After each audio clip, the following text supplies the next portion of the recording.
Sir দৌড়ে গেল 12-এর এ সেকশনের দিকে, কিন্তু পা আটকে গেল তার। ভাবলো, আমি তো একজন কেমিস্ট্রির টিচার, কেউ যদি বুঝতে পেরে যায় যে আমি একজন মেয়েকে খুঁজতে এসেছি, কতই না খারাপ ভাববে আমায়। সেই ভেবে পিছনে ঘুরতেই ধাক্কা লাগে একটা কালো মেয়ের সঙ্গে। তার হাতে থাকা জলের বোতলের জল তার গোটা গায়ে ভর্তি হয়ে যায়। রেগে গায়ের লোম খাড়া হয়ে যায় তার। বলে ওঠে, স্কুলটা কি তুমি পার্ক পেয়েছো? বাইরে ঘোরাঘুরি করেছো কেন?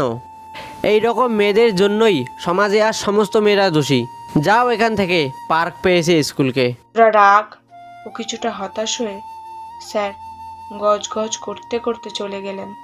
সেখান থেকে নিঃশব্দে কাঁদতে থাকলো মেয়ে। চোখ থেকে টপ টপ করে জলের ফোঁটা পড়তে থাকলো নিঃশব্দে। কোনো দোষ না করেই সে স্যারের রাগ প্রকাশের সামনা করলো। এদিকে স্যার ভাবতে লাগলো সেই মেয়েটির কথা। কিছুতেই কাজে কোনো মন লাগছে না তার। চোখে যেন সেই মেয়েটির বিনয়ীটির ছবি কে রয়েছে।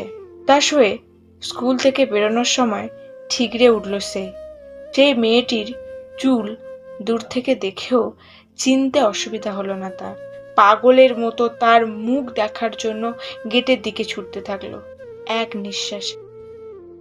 পার্ট 2 দেখার জন্য অনেক অনেক ধন্যবাদ। পার্ট 3 শীঘ্রই আসতে চলেছে। আজকের জন্য টাটা।